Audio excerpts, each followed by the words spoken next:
Day 1282 of the war. U.S. troops struck 2 refineries overnight, the Kuibyshev and Afipsky refineries, one in the Samara region and the other in the Krasnodar Krai. Chief of Unmanned Systems Ukraine and Madyar write that Russian oil processing has generally declined by 21%. This is similar to data provided recently by Reuters.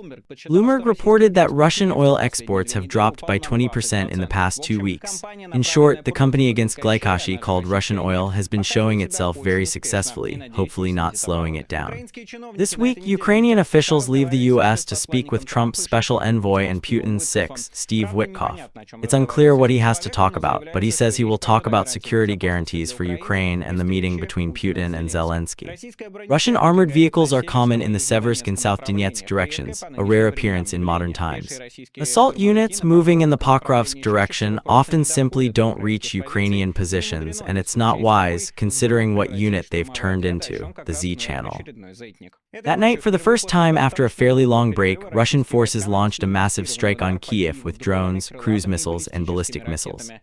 In the Donetsk district of the Ukrainian capital, the entrance to the 5-story building collapsed and at least 3 people died, 38 injured. These are preliminary figures, which, unfortunately, likely will increase again.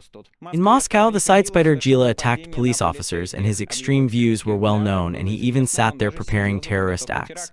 But of course, after the liberation, no one looked after him, since all the attention of the special services was on the bloody Ukrainian saboteurs. All this and more in today's fresh report, which you can support with your like, comment, and subscription to the channel. These actions help promote the video, especially since your subscriptions are important for YouTube algorithms. You can also support the channel financially via Patreon. The link is in the description, or by purchasing NVPN. Here it says NVPN, a tool to bypass blocks. You can watch YouTube at normal speed, use Twitter, Instagram, Discord, call Telegram, and WhatsApp. In general, it's good to use the internet, which the Russian state is trying to deprive you of. The link to the purchase is in the description. Buying it, you support the release of new videos on this channel. And let me remind you, for now at least, the purchase of VPNs and their use in Russia is still legal. And now, let's move on to what happened in the past 24 hours. Special Ambassador to President Trump, Stipikov, will meet with a Ukrainian delegation in the U.S. this week, according to Bloomberg, citing a source. According to Bloomberg, the main office of the Ukrainian delegation will include President Zelensky, Andriy Yermak, and Secretary of the National Ministry of Emergency Situations, Rostov Umerov. The visit may focus on Ukraine's security guarantees and Zelensky's bilateral meeting, according to Bloomberg, according to the source. This week, Witkoff plans to meet with Ukrainians in New York, according to the special ambassador himself in an interview with the Fox News channel. So you don't forget who the Ukrainians will have to deal with. The channel bitely provides the same interview. The host asks, who holds out the end of the war, Israeli or Hamas? Witkoff, Hamas, the host, Hamas, 100%, Witkoff, yes, the host. The same question. Different war, who holds more responsibility for the war to continue? Russia or Ukraine? Witkoff, here the situation is different. We have 2 difficult sides. Have you heard what the president said? He extracts dissatisfaction for Russia and for Ukraine in certain relations. Other situation, says Sarkozy, comments bitely, not everything is so clear with Russia, he says. You can pressure the country during the night, bomb, destroy, torture tens of thousands of Ukrainian civilians, wipe dozens of cities and hundreds of villages off the ground, do it without a halt for 3.5 years, and yet accuse Ukraine that it's difficult. According to scripts, Witkoff said that this week in New York there will be no other details about the upcoming meeting, but bitely writes, there's no patience for Ukrainian delegations to endure. Just join Bitely's wishes, I'll note a positive moment, the fact that American journalists are starting parallels between the war in Ukraine and the war in Israel, or more precisely, the wars. As I wrote yesterday in my Telegram channel, Trump's lines say you have to give up if the ones who give up defeat Israel and Iran. The US and Israel are actively supporting them, and not just words but also bombings. Hopefully, this comparison becomes mainstream among U.S. journalists, and Trump will have to answer similar, uncomfortable questions. In the U.S., journalists still have serious social influence, despite the fact that Trump is trying to destroy media as an institute, since it hinders him significantly. The situation with Trump's tariffs on India is interesting. They just started operating, and they've become one of the biggest, 50%. Remember, at least 25 of them are for the fact that New Delhi is buying Russian oil. At the same time, news is coming that India is reducing Russia's oil purchases, but this Matnik just keeps ending it. Oil is swinging, but publicly they're still in the position where no one is asking for it. This is, of course, great and they can stay in any position, but there's a problem. India is losing on Trump's tariffs 2 times more than it saved on Russian oil, reports Reuters, citing analysts. Imports and tariffs given by US.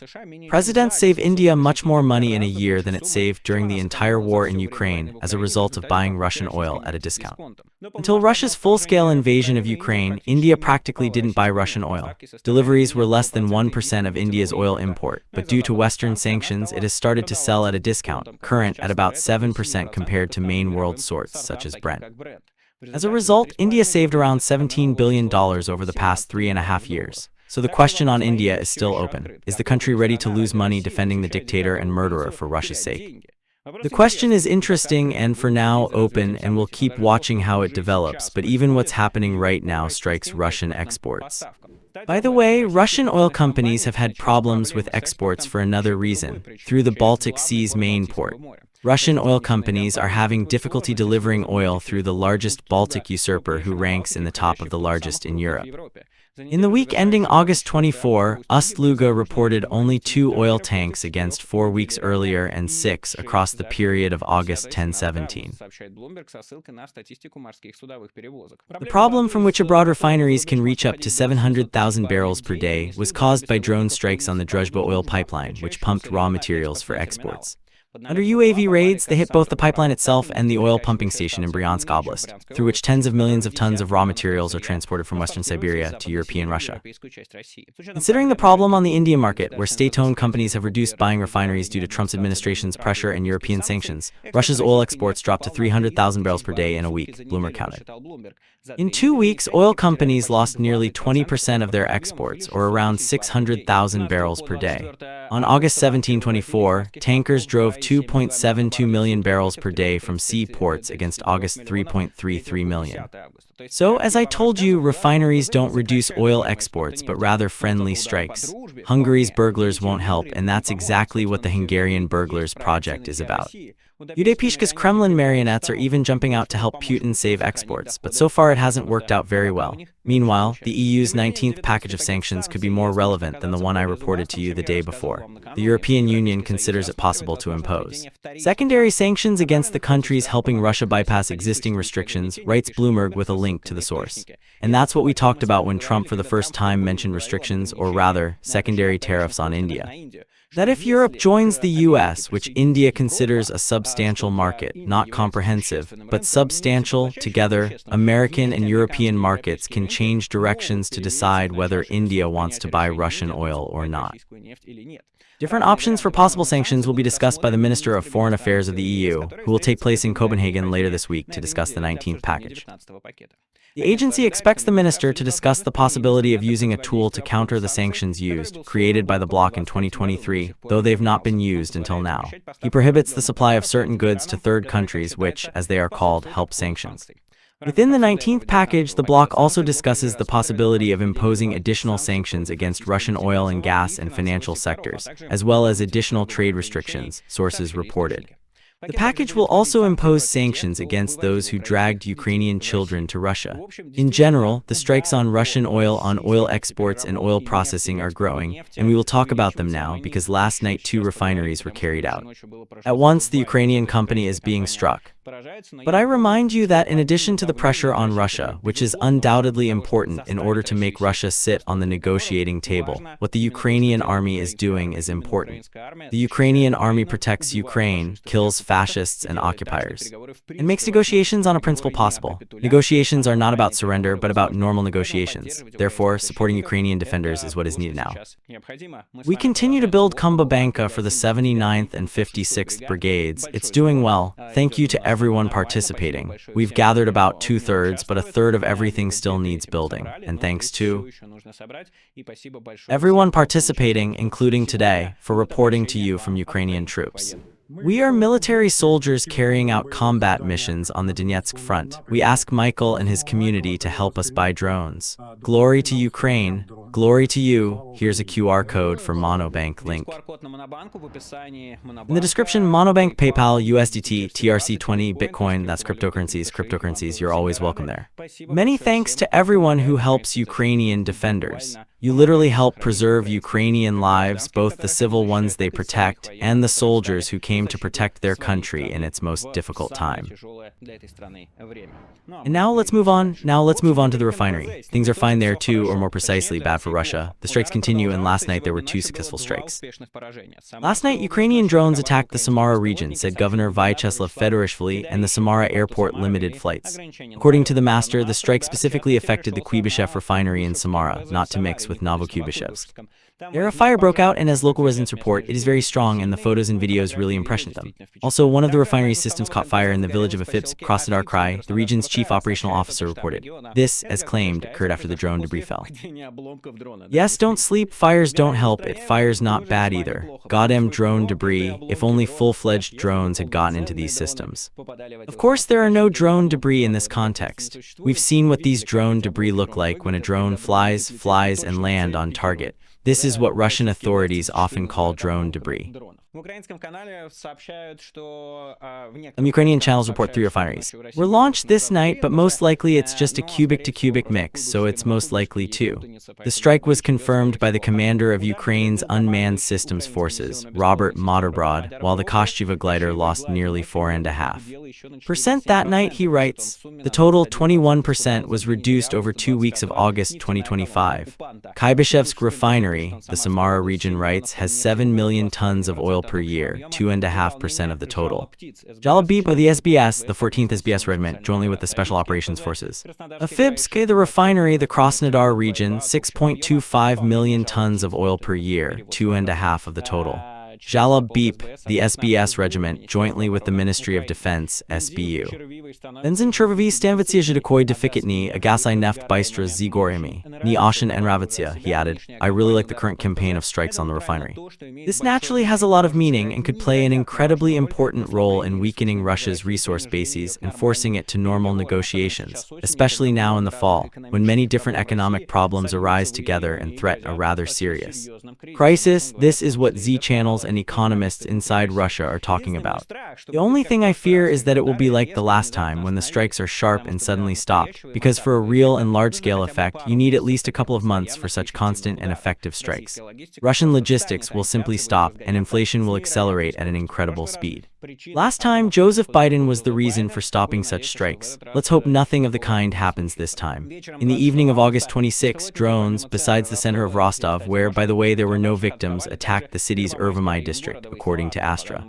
According to sources in the electric services of the region in the Ch Half district, one drone fell on the territory of the private defense plant Granite. A fire broke out, which was quickly extinguished. On one building, windows were broken on the facility's territory. Other consequences remain unknown, and there are no casualties, as I've already mentioned. Local residents on the morning of August 27 also reported that the territory near Granite was chained, and passages were closed. Smoke and explosions near the Asin Park next to the plant on Wednesday night were also reported by residents of Rostov. Rostov-Toten Private Defense Plant is located along Ogornet. According to open-source data, the plant manufactures electronic vacuum lamps, pipes, and other types of devices. The plant's products are used for aviation and air defense production. In May 2024, local press reported that an investor postponed the plant's registration based on the Granite defense plant in Rostov, which planned to lay out 1.5 billion rubles. He stated that planning to create the plant was postponed due to the plant's production load. A video was posted on Ukrainian social media, where a staffer from the Kaluga Tayfun defense plant asked for a strike on his plant.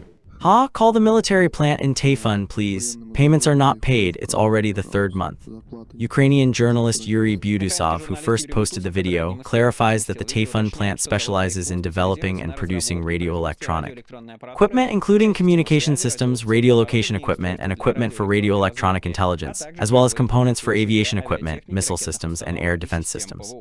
So I think the order is accepted and being processed, but other orders can be made in the Ukrainian side by employees of these enterprises. But in general, if you seriously do not work at defense enterprises, in addition to the fact that it is moral, you help to kill people in Ukraine, then this is also very, very unsafe. Because there are strikes on them, there will be strikes on them, and this will only increase. Again, on the approach of Flamingo, on the approach of Neptune, on the approach of Y Haram, so yes, do not work on defense enterprises, civilians, live far away from any defense enterprises and Russian military objects and fuel, including because these are all illegitimate military goals, and moreover, it is important that Ukraine can and hit them. Later on the evening of August 26, a powerful explosion occurred in the territory of the Ryazan region on the main oil refinery in Ryazan, Moscow. This was reported by military sources, mainly the intelligence department of the Ukrainian Ministry of Defense.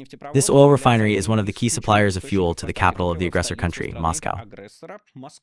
After reports on Ryazan's powerful explosions in the area of the main oil refinery, a strong fire began. A few hours later, authorities pulled vehicles from emergency services to the scene of the incident. Local residents said representatives of law enforcement and repair brigades are in Ryazan, trying to eliminate the consequences of the explosion. This highway since 2018 has been redeployed to supply Russian Transneft gasoline to the Russian army. According to Ukrainian intelligence, as a result of the incident, Moscow's transport of oil to Ukraine has stopped for a while. Let's hope that this period lasts as long as possible. We've already discussed the reduction of Russian oil exports. Let's move on to gasoline now. The same effect of the strike company on Russian refineries continues to be sensed. The Russian government has extended a temporary ban on gasoline exports. Restrictions will act from September 1 to October 31, 2025, including, said the cabinet's press service. On September 1 to September 30, 2025, the ban will be applied to all exporters, both producers of oil products and non-productors. On October 1, restrictions on gasoline production will be cancelled, and a decision is made to maintain a stable situation on the domestic fuel market, the report says. Russian government established a previous export ban in February 2025, which exists from March 31 to August 31, 2025 alone, and the ban is applied against a growing gasoline crisis. The shortage covers one region after another, which I mentioned in a recent video, by the way. Furthermore, Russia also has nowhere to put oil, which was supposed to be replenished from refineries. Reuters, citing three sources, reports that after drone strikes disrupted refineries and there is now more raw oil on sale, Russia has increased its plan to export European goods at 200,000 per day. Materials note that, despite this, exports planning remains uncertain due to strikes and repair schedule changes, so there is a likely delay in viewing volume. Moreover, exports from Ust-Luga half fell after the oil attack, according to Reuters, besides the previously mentioned Bloomberg. Researchers from the Cyber Boroshno project found traces of a fairly effective strike on Russian military facilities near Voronezh, passed passively by media. Here is what the analysts wrote, analyzing the satellite images.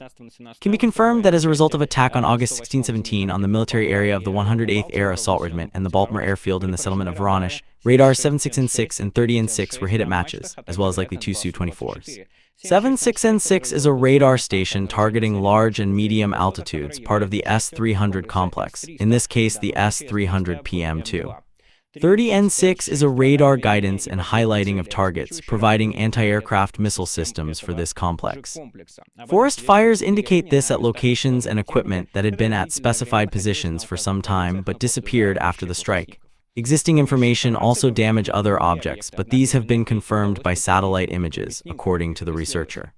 Another hint is that not all successful Ukrainian strikes are obvious to us at the moment. We will learn some later, maybe not at all. At night, Russian forces attacked Kiev shods, cruise missiles, and ballistic missiles, particularly Kinzhalas. A series of powerful explosions took place in the city. The aftermath of the attack is recorded in 20 locations, and hundreds of objects were damaged. The entrance to the high-rise building in the Donetsk district is destroyed. According to the head of the Kiev city administration, Timur Tikashenko, at 6 a.m. Kiev time, at least 3 Kiev people died, among the dead a 14-year-old girl. At least 38 people were injured. 30 of them were hospitalized, said the mayor of the city, Vitaly Klitschko. Unfortunately, these numbers will likely increase. On the night of August 27, a massive strike of UAVs hit energy and gas transport infrastructure in 6 regions of Ukraine: Sumskaya, Poltavskaya, Donetsk, Chernovskaya, Kharkivskaya, and Zaporizhia. Weaponry was damaged at a key substation in Sumy, which led to a large-scale power cutoff. Inauguration facilities of the gas transport system were severely damaged in the Poltavskaya region.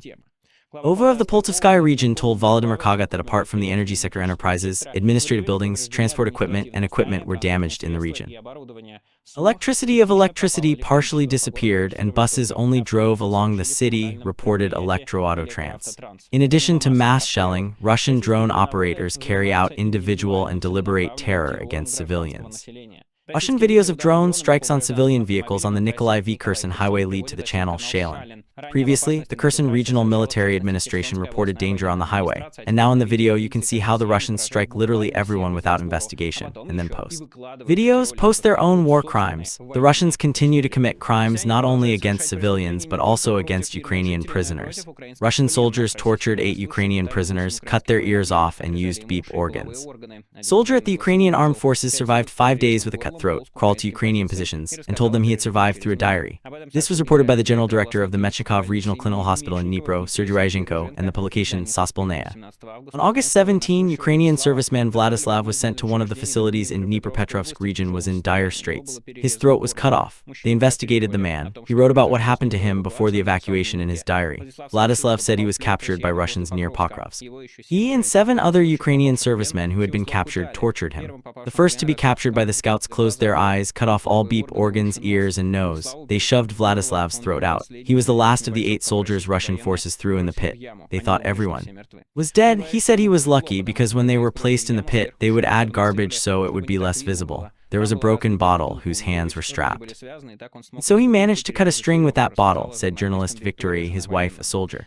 Waiting for the Russian soldiers to leave, Vladislav tied his throat with shoelaces and for almost 5 days fought Ukrainian positions, said the main doctor of the hospital. When the throat is cut off when a person flows blood, there are few chances. He held on until the end, but you know what separates him? He was sure everything would be fine until the end, said the doctor.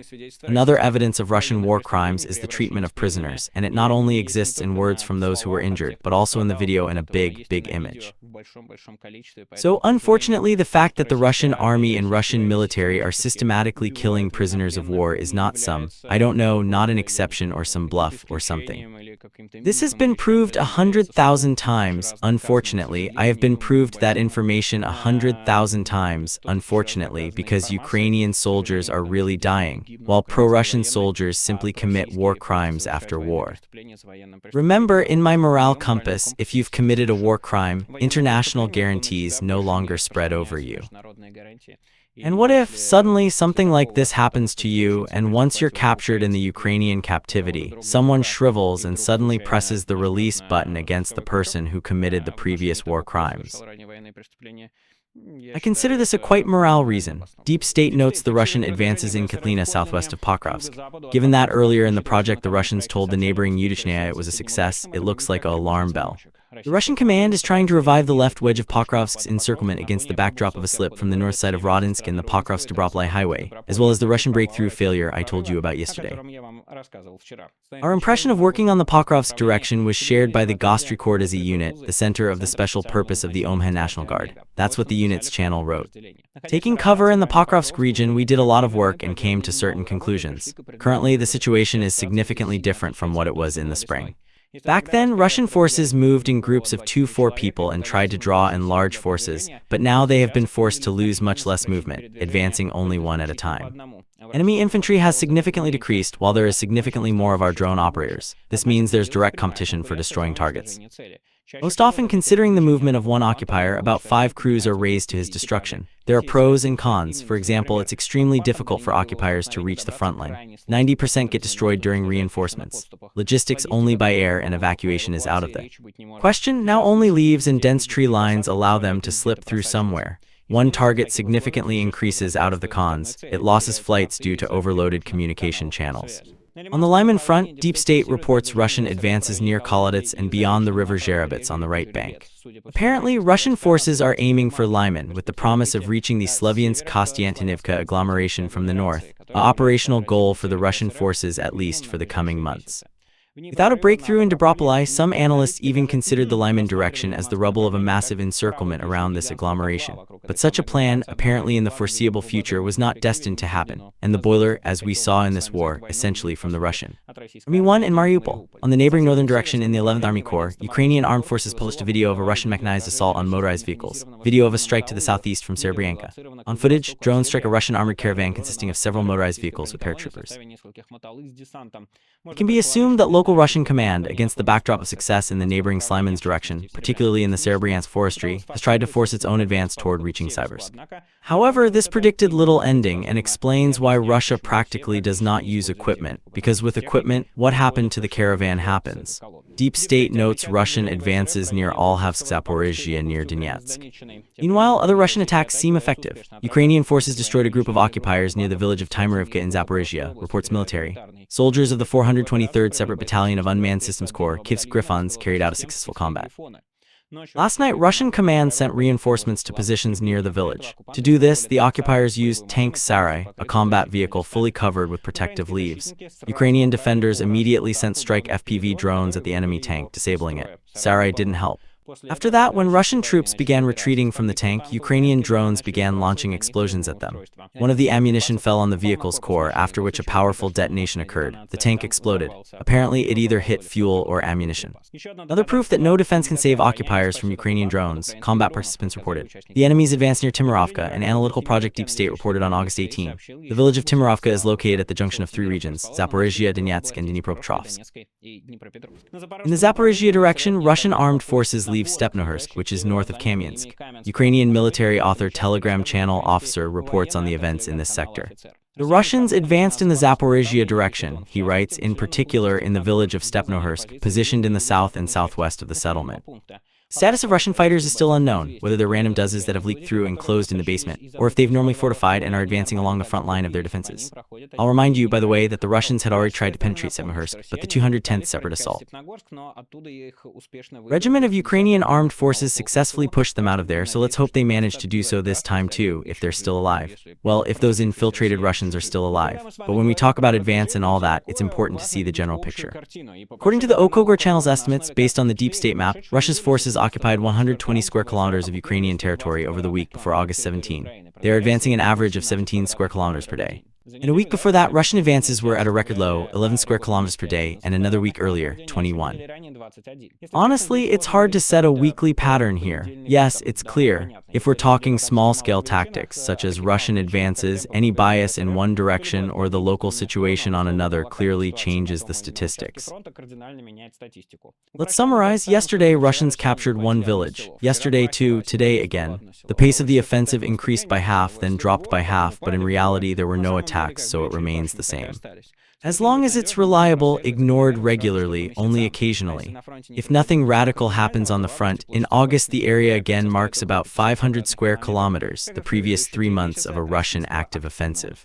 According to the statistics of the number of attacks based on the Ukrainian Armed Forces General Staff, which also includes Takagoro, the total number of Russian attacks on the front has increased by 4% compared to the previous week, and was an average of 147 assault actions per day. In particular, more than 20% increased in attacks on the Lyman and South Donetsk directions, where 181 and 203 attacks took place over the past week. At the same time, the most actively in the Pokrovsk direction, the number of assault actions has decreased, but not significantly. On 6% only in a week, 337 attacks were recorded there. The Russian activity continues to fall in the Sumy direction. The number of attacks there has decreased. Significant 22% compared to last week, consisting of 43% in a week. In principle, the initiative, it seems to me, is in the Sumy direction.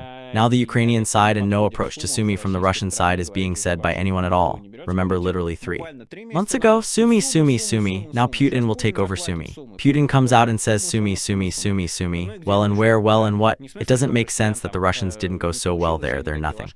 But in the sense that the Ukrainians managed to copy this part of the offensive and copy it completely. So the conversation about Sumy no longer goes into principle at all. But does anyone remember this? Of course not.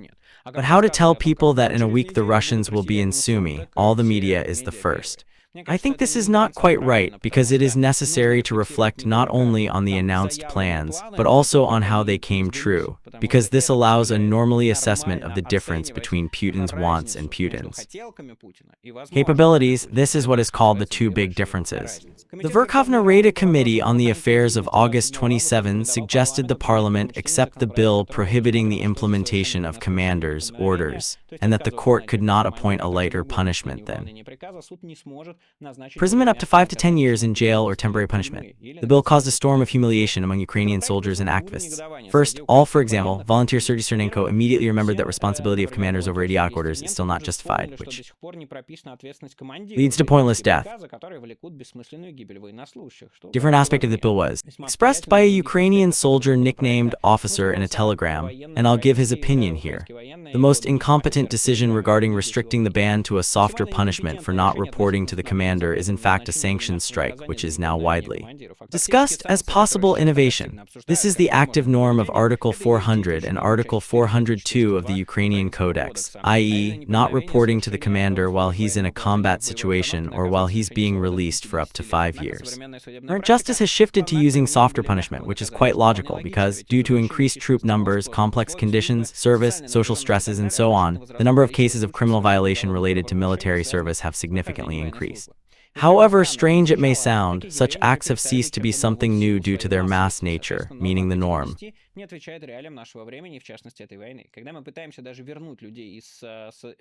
From 5 to 10 does not meet the realities of our times, particularly in this war. Even when we try to retake troops from the SZP, they're kind of deserters and deprive them of justice. Can't imagine how it can affect lives of people who were captured during the attack and to capture, but without being able to use softer punishment is total nonsense. Officer writes, I understand that actions like this should not remain lawless, but excessive, almost impossible, and punishment measures also lead to decriminalization of the criminal law itself. In principle, that won't bring anything good. The same goes for prisoning people for beep beep. I don't remember any such cases, but according to the law, they should.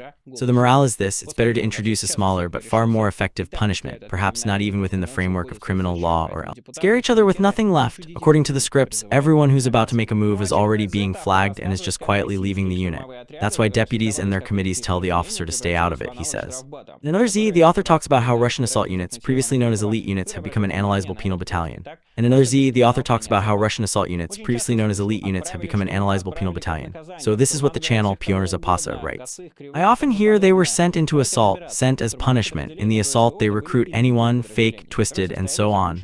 Let's understand. Assault units before the SVO were elite units, made of experienced fighters with various professional skills and most importantly, not standard thinking. Assault is like a chess game. The smarter, the better, the better, the better, the better. But at some point, all name is already known. Some are already sitting. The best assault units reach the top in the first month.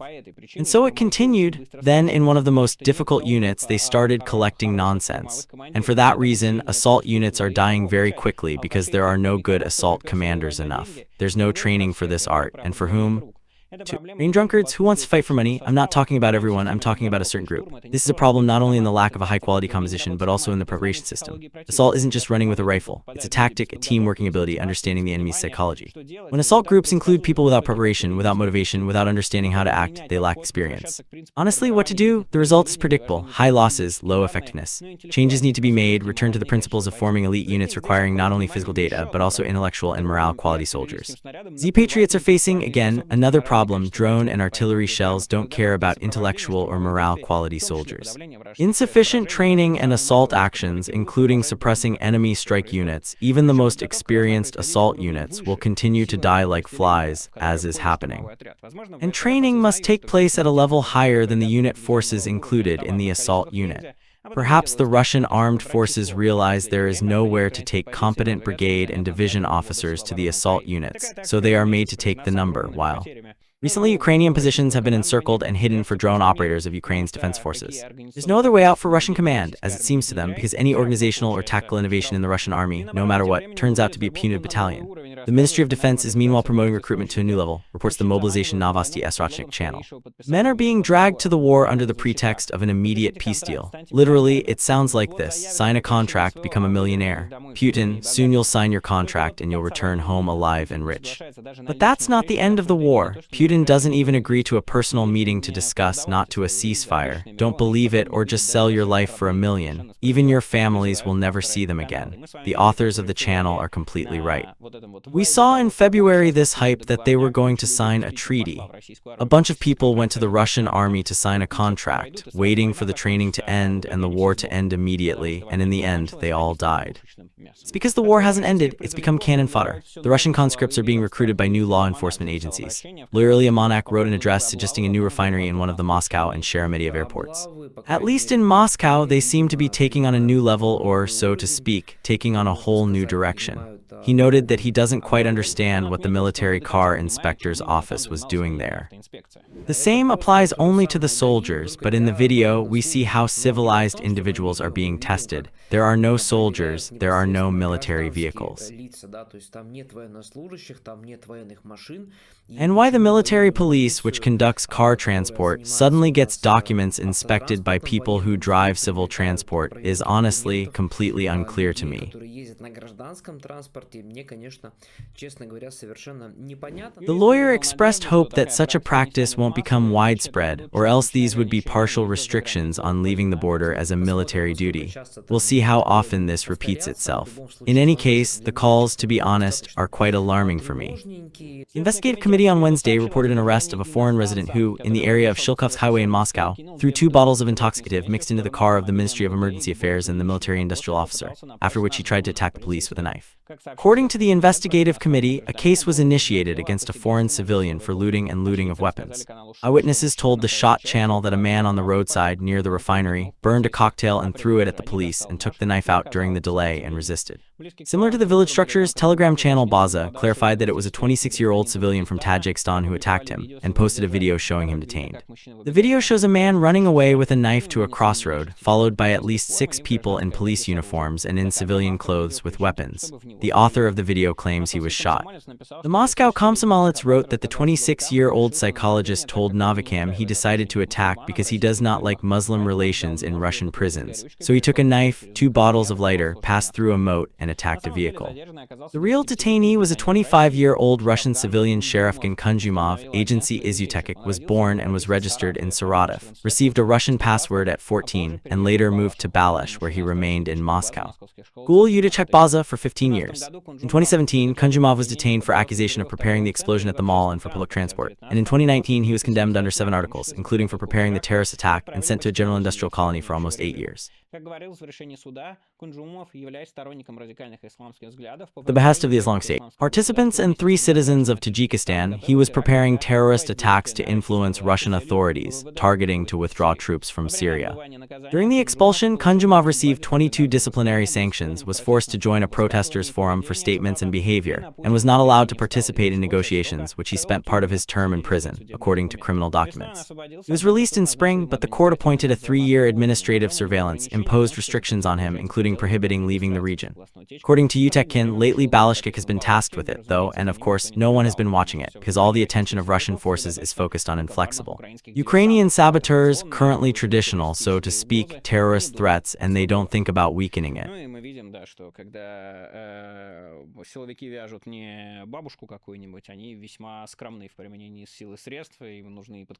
They look quite peculiar to the new Lithuania. A resident of Ryazan who tried to kill his wife imitated her missing, fled from his colony to fight in Ukraine and missing in the SVO zone. Alexander Laganov, sentenced to 11 years in 2023 to deprive his wife Alina Laganov of freedom, has been serving 6 months. She has been a missing person for 6 months. A private detective, Shumyakina, reported in her Telegram channel, represented by the Laganov family. In 2021, Laganov told her husband that she allegedly left home and didn't return. On August 22, the man was detained for spreading children's beep, and a month later a package with Alina's tanks was discovered. According to him, Laganov strangled a woman, hid her body in the garage, and then took her out of the city. 2 children and a couple were handed over to Lena's family. In November 2023, Oleksandr Laganov was sentenced to 11 years of imprisonment. In April 2024, it became known that a man in a colony signed a contract with the Russian army and went to fight Ukraine.